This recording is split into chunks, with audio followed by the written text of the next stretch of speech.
This is our great country. The land we live in. The land we're so proud of. Our own United States of America.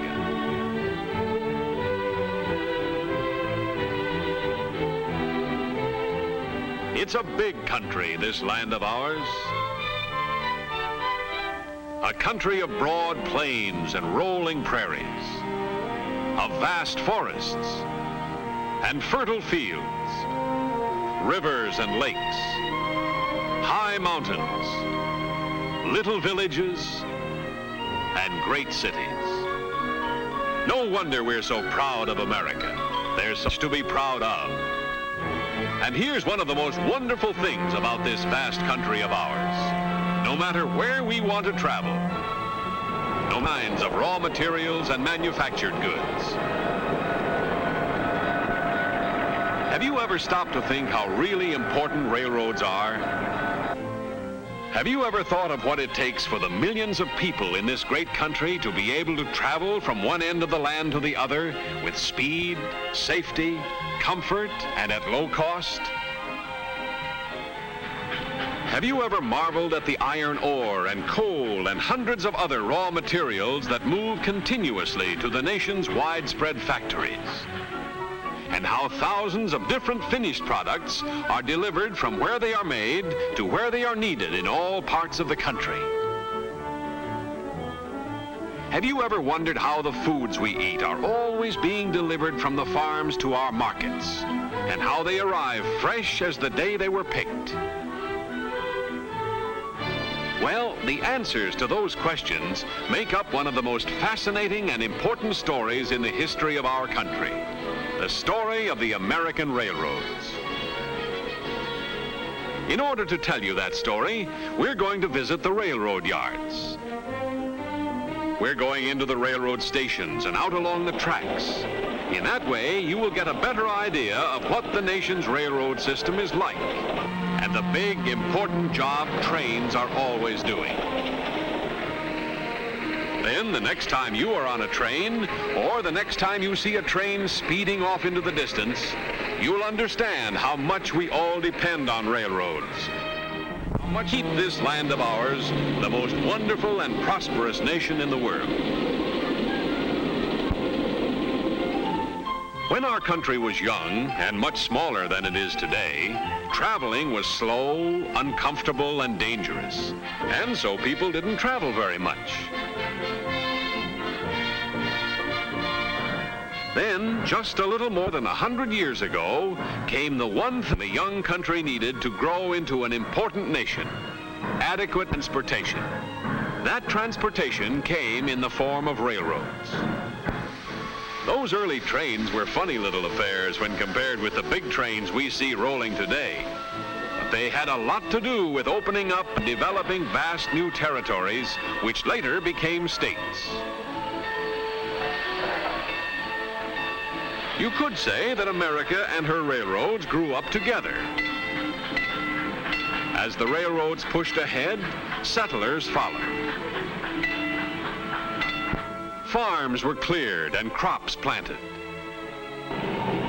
Mines were opened, and the railroads began moving the ore and the coal to mills and factories. Villages which sprang up around the railroad stations grew and prospered into big, important cities.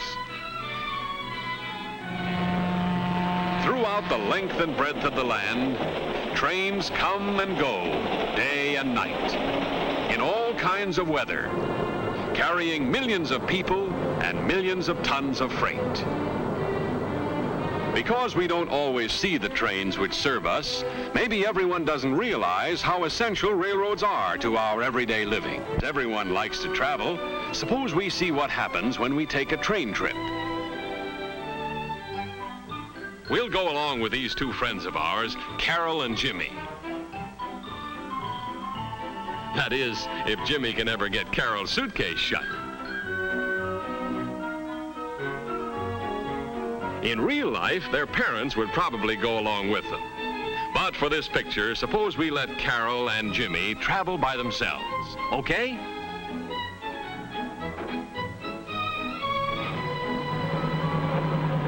go in the taxi cab that will take them to the railroad station.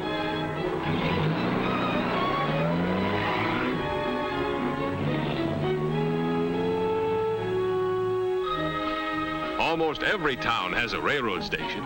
Some are larger than others, but all railroad stations, large or small, are very interesting places. For example, at most railroad stations, you will usually find the Railway Express.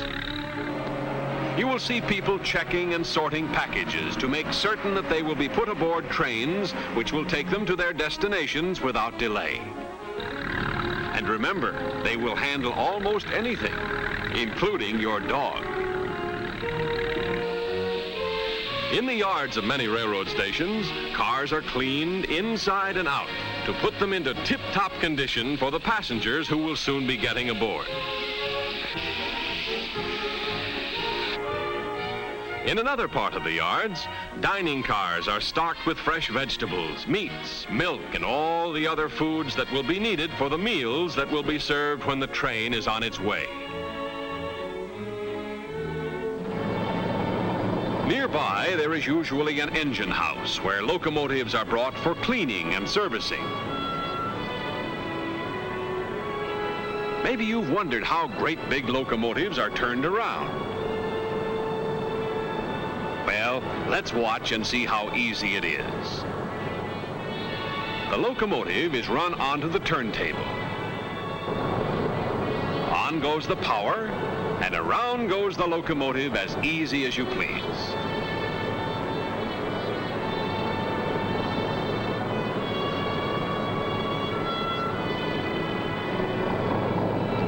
Say, we'd better not forget Carol and Jimmy. Here they are, arriving in plenty of time to check their baggage and buy their tickets before their train is scheduled to leave. Pay the taxi driver, Jimmy, and get a check from the red cap for each one of your handbags.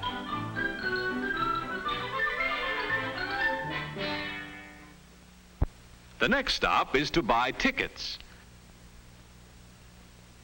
Now let's see, Jimmy and Carol are going to visit their aunt and uncle at a town about 1,000 miles away. They will be coming back by train, so they will buy round-trip tickets. Buying round-trip tickets, they will be saving money too. The ticket clerk stamps each ticket with the date on which the ticket is purchased and the date on which the ticket is used. So far, so good. As Carol and Jimmy are going to sleep on the train, they'll have to have sleeping car tickets too. That's right, you're all set now. Say, you'd better not take too much time paying for your tickets, Jimmy, because here comes your train. There's nothing quite as exciting as a railroad station at train time. From the time the train arrives until it is ready to leave again is usually only a matter of a few minutes. But during that short period, many things happen. Trunks, luggage, and other such items are loaded into the baggage car near the head end of the train. The United States mail is put aboard the railway mail car. Windows are cleaned by a mechanical washer. Friends and relatives bid each other last-minute goodbyes. Passengers like Carol and Jimmy board their cars and are shown their space in the car by the porter.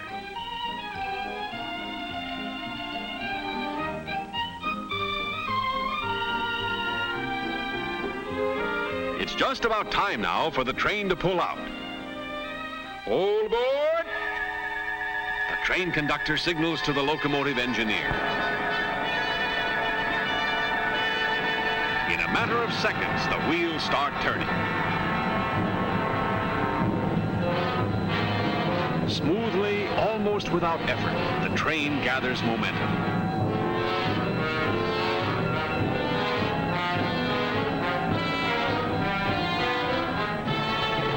And before long, it is out in the open country again, running along at top speed. It's really great fun traveling on trains. You can sit for hours just watching the scenery as it rushes by. It's almost like a travel motion picture. One of the most interesting motion pictures you could possibly imagine.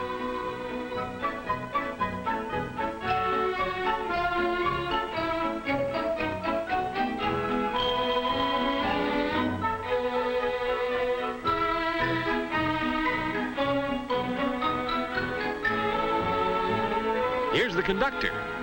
Tickets, please.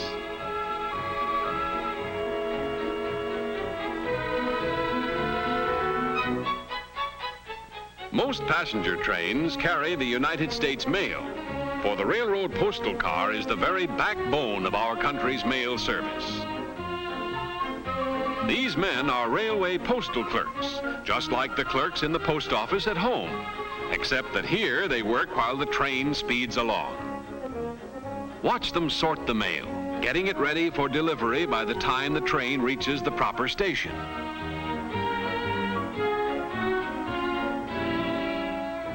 One of the most popular cars on almost any passenger train is the dining car, a real restaurant on wheels. Table for two? Right this way, please.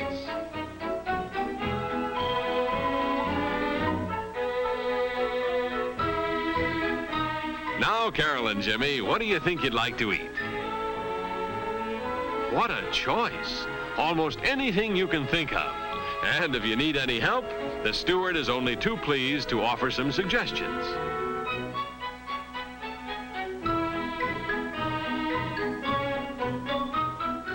Here's an interesting part of the train most people never get a chance to see: the dining car kitchen. No space is wasted, and everything is spick and span. That food really looks good enough to eat, doesn't it? Looks as though Carol and Jimmy topped off their meal with ice cream.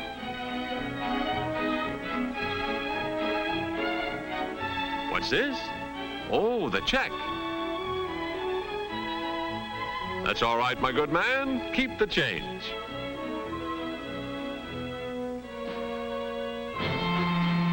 Modern trains provide low-cost, dependable, comfortable, and safe transportation.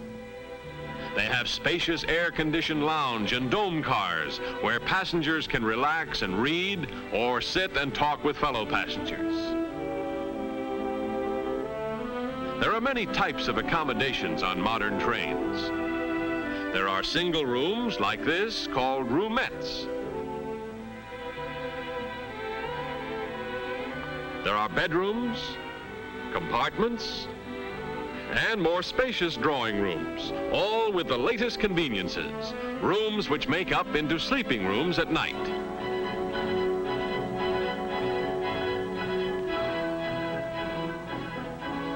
That's right, Carol. Always use the ladder to get into an upper.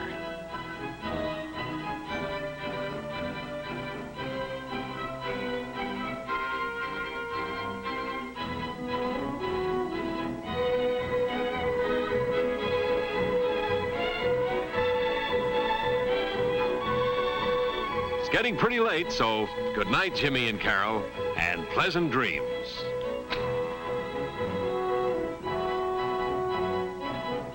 Always remember that you're traveling the safest and soundest way there is to travel when you travel by train.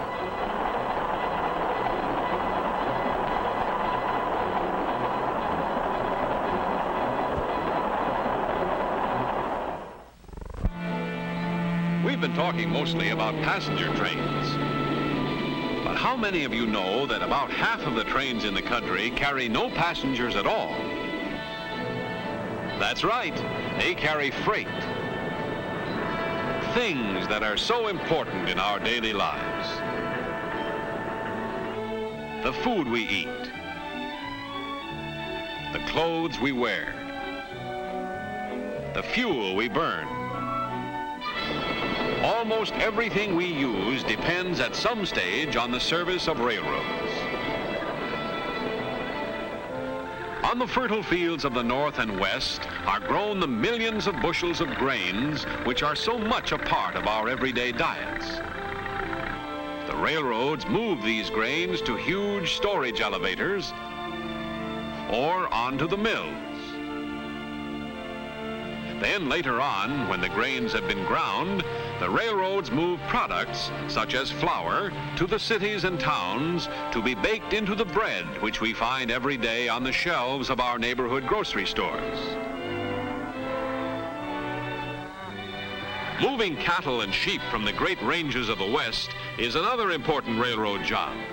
The cattle are first rounded up. Then they are loaded to special railroad cars to be moved, sometimes long distances, to packing houses where they are dressed. Then the meats are moved again to the meat markets of the country. Eventually, through the help of railroads, we have meat on our dinner tables. Fresh fruits and vegetables, things known as perishables, are handled in special refrigerator cars, kept cool with ice or with machinery that works like your refrigerator at home, to keep perishables fresh while they are being moved, sometimes as far as 3,000 miles. Railroads are depended upon to move the nation's raw materials to factories, which will make them into finished products. Iron ore, scooped from the mines of Alabama and the great ranges of Minnesota, are moved to the nation's blast furnaces to be made into iron and steel. The railroads also buy millions of tons of finished iron and steel every year for their cars and locomotives, tracks and bridges.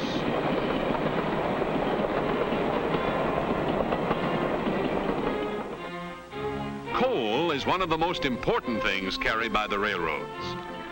Millions of tons are moved every year to keep power plants and factories working. Railroads are depended upon to deliver the coal to towns and cities, to keep homes, hospitals, schoolhouses, and other buildings heated during the cold winter months. Railroad large quantities of coal every year for their steam locomotives and for other railroad uses. Railroads carry forest products, logs and pulpwood, from the forests to the mills. And they carry the lumber and the paper and other products made from wood or wood pulp to the places where they are needed. Cotton, grown in Dixie, is moved to the textile mills of New England and the Southeast, where it is made into cloth for clothing and thousands of other important items. Oil is moved by the railroads in huge quantities too, and the railroads buy and use a large part of all the fuel oil sold in the country every year.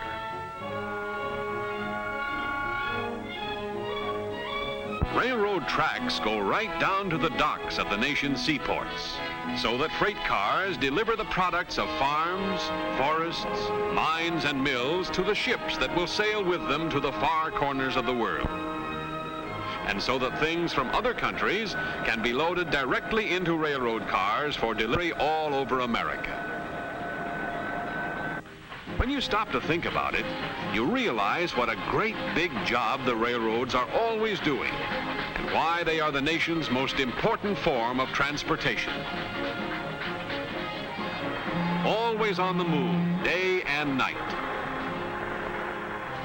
delivering all the many things that America needs to keep warm, well-fed, and properly clothed. And here is something that many of you may not have realized before about the railroads of America. And that is that they pay enough in school taxes alone to provide an education for hundreds of thousands of school children every year.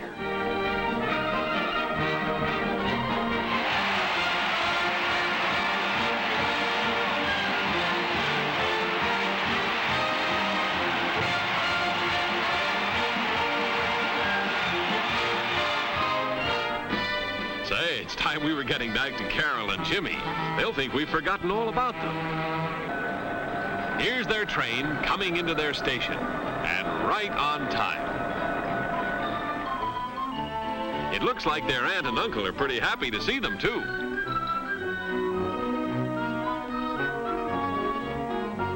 Well, the train is ready to start moving again. They're she goes, pulling out of the station, gathering speed, carrying other passengers, mail, express, and baggage to other stations.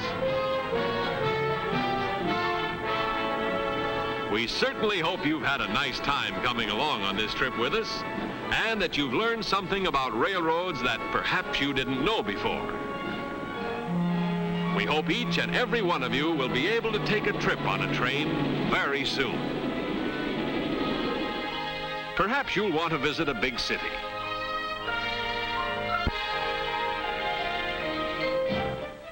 Maybe you'll prefer to take a vacation trip to the wide open spaces. Or maybe some of you will prefer the seashore. But no matter where you might want to go, remember there are always trains to take you. And when you go, you'll see how big and how wonderful your own United States of America really is.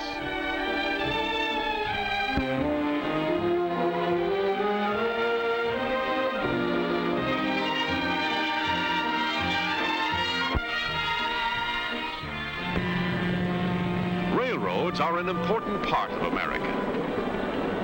They play an important part in our daily lives, carrying millions of tons of freight and millions of people every day of the year. That's one of the wonderful things about this country of ours. Here, people can go where they want to go, when they want to go.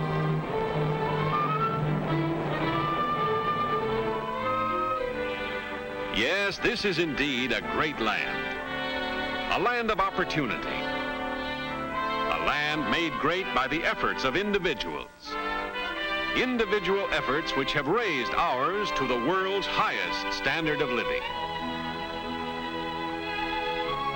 Here in America, a person can worship God as he chooses. He can go to the church of his choice.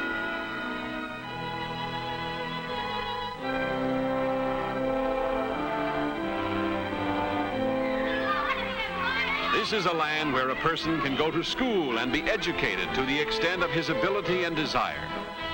From kindergarten to universities as fine as are to be found anywhere in the world. This is a great country, America. A country of the people, by the people, for the people. A country whose flag we are always proud to honor, and whose rights, principles, and freedoms we are always proud to uphold. It was upon these principles and freedoms that this nation was built, and these same principles and freedoms held fast by America's youth. A youth educated in her history and traditions are the greatest hope, the greatest protection for the future of this, the greatest of all countries, our country, the United States of America.